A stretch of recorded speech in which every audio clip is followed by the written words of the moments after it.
Welcome back everyone, and today we're going to be looking at this lens.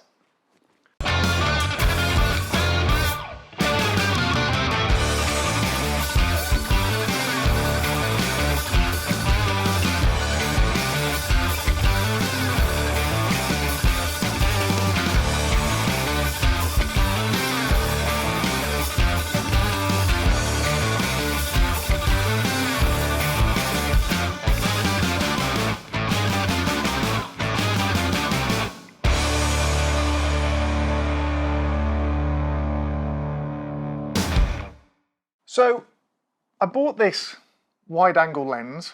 It's a 13mm, which is probably going to be about 20 on a crop sensor.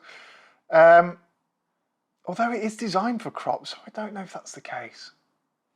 I don't know, we'll find out anyway. But I bought this because I wanted a wide lens. It's a 1.4. I have never not bought a genuine Nikon lens for professional use. I just haven't. I bought cheap lenses for the Z series to test and to do stuff with, but every lens that I use on a day-to-day basis is a genuine Nikon lens. And there's a reason for that. One, the quality is just guaranteed. But it just makes my life easier because the cheaper ones generally aren't autofocus. They haven't got the electronics in there. And yeah, that's pretty much it. I just want the quality. I want to know that my stuff is the best it can be. But there was a void on the Z lenses in terms of a wide angle lens that had a low 1.4, which is what I wanted on the f-stop. And because I wanted it for video, I wanted that depth of field. So I did a bit of research and I found this, Viltrox. I have never heard of these before, I've got to be honest. It's never been a lens that's cropped up. But we get a nice little carry bag, not too dissimilar to Nikon. Warranty card, little manual, hey ho. Quite nicely packaged, and I'd say it's probably packaged better than Nikon ones. It's solid in the foam. Nikon's all in cardboard and probably better for the environment. And this is it here. So let's just drop that out of the way.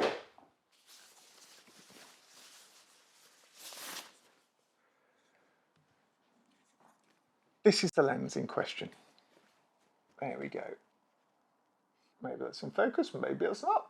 Really, really nice feel to it. It's cold because it's made of metal.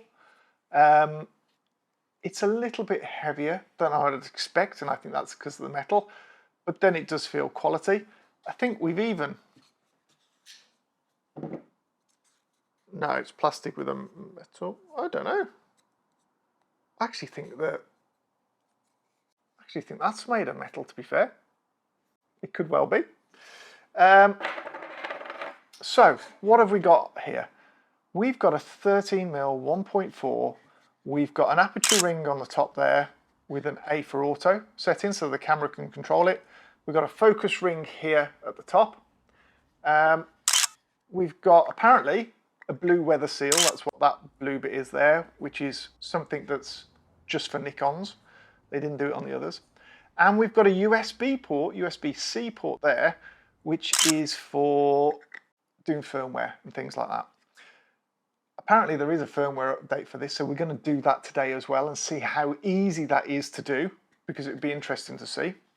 So yeah, that's your lot, 13mm. So what I'm going to do is I'm actually going to put it on this camera. This is the Z30. There was a previous review about this camera up there and why I switched to it.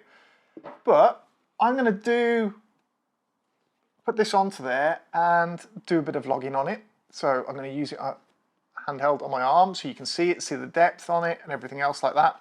Take it out and about and do a few little vlogs on it, just so you can see the quality of it. So we'll do the rest of the video bit onto there, because I think you'll be amazed. I think I'm going to be amazed. I hope I'm going to be amazed. Yeah, let's get cracking. Hey, it would be really, really helpful to me if you could subscribe to the channel. It would make a world of difference. trying to build this channel. I could really use your help. That'd be great.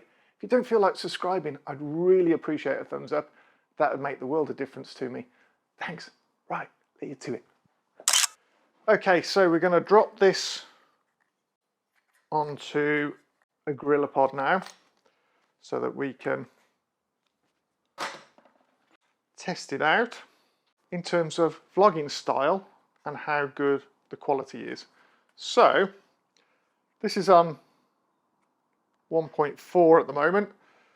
We're on 1/50th a second, 1.4, 100 ISO, and if I start recording, so whenever you see this camera, I'll put the little bit up. Now I don't think I've got no image stabilization onto this at all. That's just straight out of camera. And let's flip that screen round. But there we are. This is no image stabilization at all. It's just my arm. Obviously my arm at some point is going to give out because this is a little bit heavy, but it's not the end of the world. And I'll try and remember to look at the camera instead of the screen. So 1.4, it's pretty good really. So let's go and see what happens into here, because I think we're going to have to change. The lighting is going to be very blown out in here. Oh, that's very bright. It's quite a bright office. We've got daylight bulbs in here. There we go. So I'm going to go back, turn image stabilization on, and we'll try again and see how that works. Bear in mind this is electronic stabilization. It's not in lens stabilization. This lens hasn't got that at all. But still, we're nice and wide. We can see stuff. My arm's still holding out, just. So let's go and have a little walk through into the office again and see how the stabilization's doing, see what the warping's like on it as we turn around. Bear in mind that I keep looking at the screen at the moment because I'm trying to see how good it is as well as you, but obviously I'll see it in post. But actually, I'm pretty impressed with that so far. I love the field of view it gives me. I'm going to switch arms for a minute.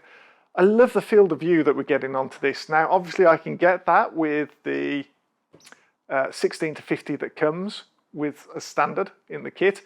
The only problem with that is that it's not a 1.4, and I want that extra bit just to make me stand out a little bit more than what we got. So I think that's quite important. I love this. Hopefully it looks good in the background, but we'll see when we get it into the edit suite. But that's really, really nice. Okay, holding it a little bit closer at the moment because we want to see what the 1.4 is like in that respect. I am literally, you can see my arm. This is how far away it is at the moment from me. And I think that's quite doable. I can actually keep my elbow into my body, which is quite nice as well, because that just gives me extra stability and I don't have to worry about holding it so much. And I think, yeah, that's really good. I did buy a KNF filter, ND filter to go on the front of this, because obviously at 1.4, I want to use that as much as I can. And if I do any vlogging outside, it's going to be very, very difficult without that. And I want that 1.4, that's why I bought this lens for it. So think about that. I went for the 32 stop one. I didn't go for the cheaper one for the very reason that actually I will probably need that 32 stop at some point, especially during summer, just to get it down enough to keep that 1.4 going. So yeah, I think that's worthwhile looking at if you're going to do that. There's links down below for all that sort of stuff. But I'm really super impressed with that. Let's just open these curtains and let a little bit of natural daylight through so you can see into there. I quite like that. Yeah, I'm looking at the screen instead of you guys, but you should be looking around here, looking at this background and how, yeah, it's really nice. And obviously we can bring up, extend out. I think that field of view is perfect. So if you're thinking about that for vlogging and stuff like that, I think you'll be hard pushed to do something different than this at the end of the day. There you go. Hope you enjoyed that. It'd be amazing if you could like and subscribe. If you enjoyed this content, it would be really appreciated. Really trying to grow the channel. That would make a world of difference. Yeah, if you've got any comments or questions, then put something down below and we'll get back to you and we'll see what we can sort out. Thanks for watching.